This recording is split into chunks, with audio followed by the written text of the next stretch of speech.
Good morning! Yes, nakaseatbelt ako ng pasensya.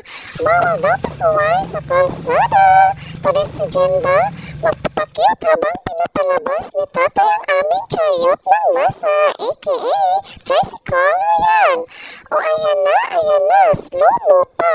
O wheels check, brum-brum check, at syempre, passenger check na check. Di naman sa pagmamayabang. Pero ako ang official bantay sundo ni nanay. VIP ako dito mga Mars and Pars.